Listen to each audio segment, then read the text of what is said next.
કે જમીનની તૈયારી જે આપણા કોઈ ખેડૂતો કરતા નથી, પણ તમારે સમજાવવું જરૂરી છે, બરાબર છે? મરજી એની છે, તમારે કેવું જરૂરી છે. હવે એ ક્લિયર થાય છે. ચલો ઝીરો સ્ટેજમાં શું નાખવાનું? તો ભૂમિ, ઓકે, વીઘાની વાત કરો તો વીઘાની વાત, બરાબર છે? હવે મેં કન્ટેન્ટ નાખું તે વીઘા પર, કારણ કે 90% ખેડૂતો વીઘાને સમજશે, બરાબર છે? ઓકે, ચાલો. તો ગ્રેન્યુલ 1 બેગ એટલે 5 કિલો ને એક્વાજેલ 1 કિલો એટલે કે 1 પેકેટ,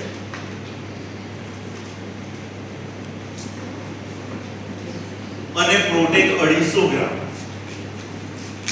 એટલે કે નાનું પેકેટ તમારી પાસે. આ ઝીરો ટ્રીટમેન્ટ ફૂલ, આ જમીનની પ્રિપેરેશન ફૂલ, બરાબર છે? છેલ્લે તમે જમીન માટીને સરખી કરો છો, કરબ મારો છો, બરાબર છે? તે સિસ્ટમમાં આ જમીનની પ્રિપેરેશન ક્લિયર થાય. કોઈ પણ માટી હોય આવી રીતે તૈયાર થાય, ને આ માટીને તૈયાર કરવાના આપણા 3 મેઇન તબક્કા છે. હવે હું આવી જાઉં છું સ્ટેજ 1, પહેલો તબક્કો.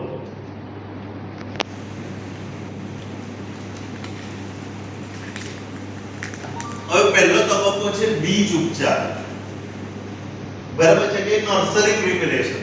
હવે સમજો બીજ ઉપચાર શામાં આવે, બરાબર છે? તો જેમાં બીજ નાખતા હોય તેમાં આવે, અથવા નર્સરીની ટ્રે તૈયાર કરવાની હોય, નાના પ્લાન્ટ તૈયાર કરવાના હોય, બરાબર છે? ત્યારે તો એની અંદર શું છે? તો એની અંદર છે ભૂમિક 10 ml બીજમાં 1 કિલો તમે બીજ લીધા, સમજો કપાસ લીધો કે વોટીવર જે પણ લીધું, બરાબર છે? તો એની અંદર 10 ml જેટલું ભૂમિક, 15 ગ્રામ પ્રોટેક અને 10 ml એગ્રીગેટ.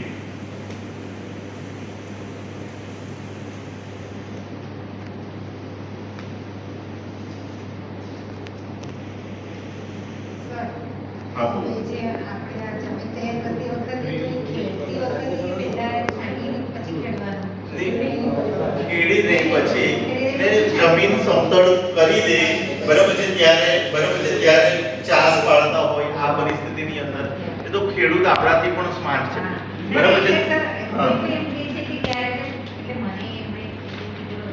રોપતા પહેલા એવું ખાલી ના તો એ તો બહુ અંદર ખાતા એવી રીતે, બરાબર છે? તો આ બીજ ઉપચાર છે, ખ્યાલ આવી ગયો બીજ ઉપચાર કેવી રીતે કરવાનો છે?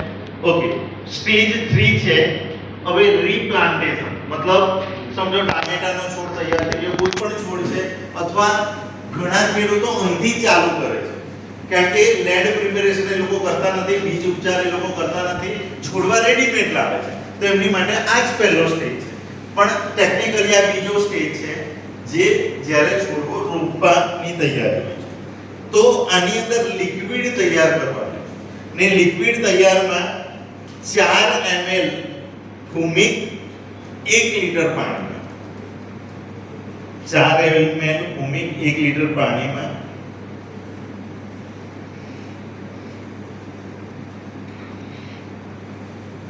2 ml એગ્રીગેટ. મેં આ 1 લીટર પાણીનું આપું છું, કારણ કે હવે કેટલું પાણી તૈયાર કરવામાં આવે તેના ઉપર આધાર રાખે છે. અને 5 ગ્રામ પ્રોટીન. હવે આનું જે દ્રાવણ તૈયાર થયું એ 5 લીટર તૈયાર કર્યું કે 20 લીટર તૈયાર કર્યું, એ ખેડૂતની જરૂરિયાત પ્રમાણે હતા. તો તેની અંદર શું છે કે મૂળિયા ડુબાડી ને પ્લાન્ટને રોપે તો બેસ્ટ ઓફ ધ બેસ્ટ. મૂળિયા ડુબાડીને પ્લાન્ટને રોપે તો best of the best. Clear થાય છે મારી વાત?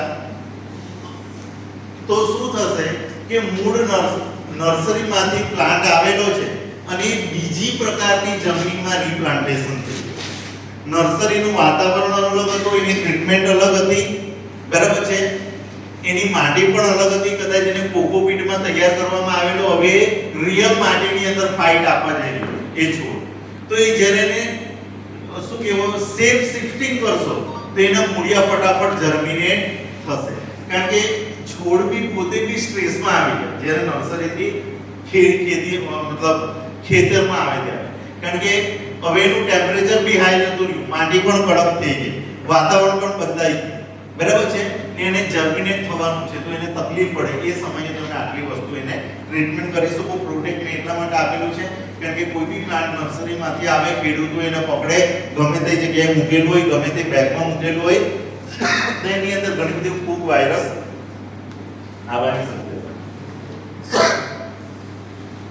હવે બહુ બધા ખેડૂતો એવું છે કે પહેલા 3 સ્ટેજ મેં લગાવ્યા તે કરતા જ નથી, હવે કરે છે. બરાબર છે. એ શું છે કે વિકાસનો સ્ટેજ છે, ચોથો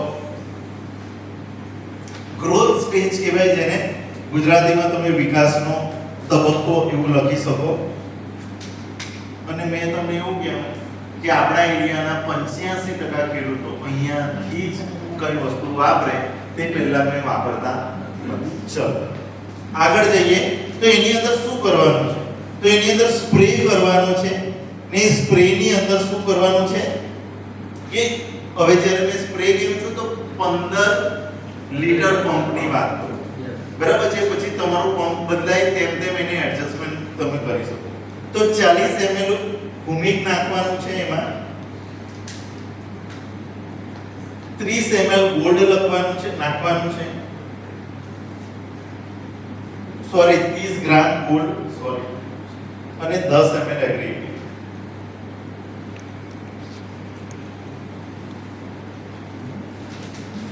હવે તમારે સમજી લેવાનું કે ટ્રીટમેન્ટ અહીંયાથી જ ચાલુ થતી છે ને આગળ કંઈ પણ નથી આવી, તો મહેરબાની કરીને પ્રોટેક્ટ અહીંયા ઉમેરી દો, જે આગલા સ્ટેજમાં હતું પણ આપવામાં આવેલું. ક્લિયર થાય છે? તો તમે તો અહીંયા ઉમેરી દો, સિમ્પલ વાત છે, બરાબર છે ને. એને જો તમે આગલા સ્ટેજમાં આપેલું છે 2 રાઉન્ડ, તો પછી અહીંયા આપવાની કોઈ જરૂર નથી, બરાબર છે. હવે આનું દ્રાવણ તૈયાર કરાવી અને સ્પ્રે કરાવો. જેટલા પંપ થતા હોય તે પ્રમાણે એનું કોસ્ટિંગ આવશે ને તમે એની કેલ્ક્યુલેશન કરીને સેટ કરો. આ ગ્રોથનો સ્ટેજ. આ ગ્રોથનો સ્ટેજ કેટલી વાર લાગશે તો એમાં કંઈ કહેવાની જરૂર નથી, તમને ખ્યાલ છે. છોડથી છોડ અને કઈ પ્રકારનો છોડ છે તેના પ્રમાણે એનો જે ગ્રોથ સ્ટેજ છે એ 20 થી 40 દિવસની આસપાસનો હોય છે, બરાબર છે. 45 દિવસની આસપાસનો પણ હોય. હવે પ્લાન્ટ કેટલો આવેલો છે, કેવડો આવેલો છે નર્સરીમાંથી તેના પર આધાર. તો મિનિમમ 2 રાઉન્ડ તો લાગવા જોઈએ. 14 દિવસે 2 રાઉન્ડ કમ્પ્લીટલી લાગવા જોઈએ, તો એનો વિકાસ સચવાશે. ચલો આગળ જઈએ અને સ્ટેજ 5. હવે 100% ખેડૂતો આને ફોલો કરે છે. હવે 2 સ્ટેજ હું લખાવું છું, સ્ટેજ 5 ને સ્ટેજ 6. એને મેં બહુ પ્રેક્ટિસ કર્યો છે, બહુ લોકો સાથે મેં વેરીફાઈ કર્યો છે અને બહુ ખેડૂતો આને રેગ્યુલર વાપરે છે. અને મેં તમને એવું કહ્યું 100% ખેડૂતો આટલે જ દવા નાખીશ એવું નક્કી કરીને ખેતી કરે છે, બરાબર છે. બીજી જગ્યાએ કોઈ મોટો ખર્ચો એ લોકો કરતા નથી. પણ આ 2 સ્ટેજને કમ્પ્લીટ તમારે રિપીટ કરાવવાના છે. તો સ્ટેજ નંબર 5. હવે સ્ટેજ નંબર 5 શું છે? જેમાં હું લખું છું બિફોર ફ્લાવરિંગ. મેં એવું લખું છું એ સ્ટેજ નંબર 5 નું નામ મેં આપેલું છે બિફોર ફ્લાવરિંગ. ફૂલ આવતા પહેલાનો તબક્કો. ફૂલ આવવા પહેલાનો તબક્કો. એ કેટલા દિવસ પહેલાનો? તો 10-15 દિવસ પહેલાનો. એ ખેડૂતને ખબર જ હોય છે ને તમે પણ થોડું ફાર્મની વિઝિટ વારંવાર કરો, ના કરતા હોય તો તમને ખ્યાલ, બરાબર છે. ત્યાં શું નાખવાનું? 30 ml મોસ.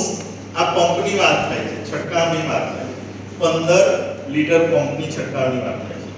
30 ml મોસ, 40 ગ્રામ પ્રોટેક અને 10 ml એગ્રીગેટ.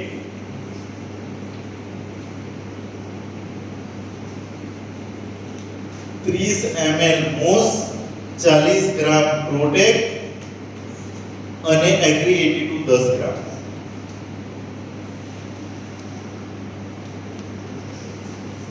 હવે જે લોકોએ 0 થી ટ્રીટમેન્ટ નહીં કરેલી તે લોકોએ ગ્રોથ સ્ટેજમાં એકવાર પ્રોટેક્ટ નાખી દીધું ને હમણાં ફ્લાવરિંગ પહેલા એકવાર પ્રોટેક્ટ નાખી દીધું, એટલે એનો પાક થોડા સેફ મોડ તરફ જઈ.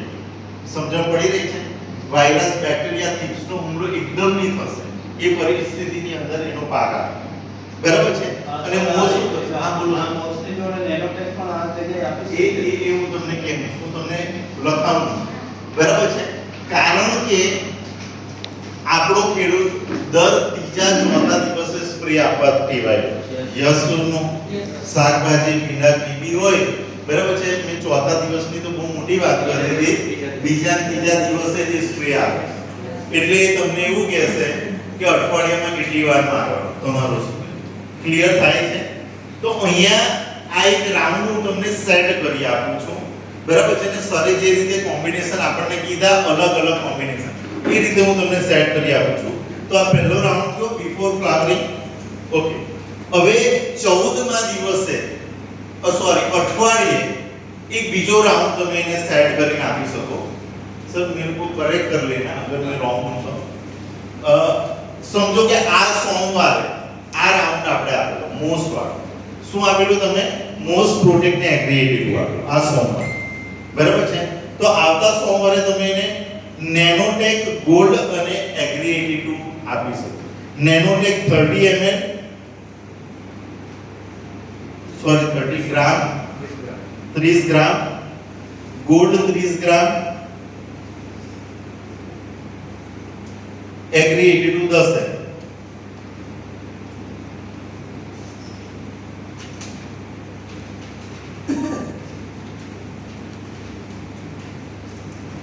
આ નેક્સ્ટ સોમવારે એના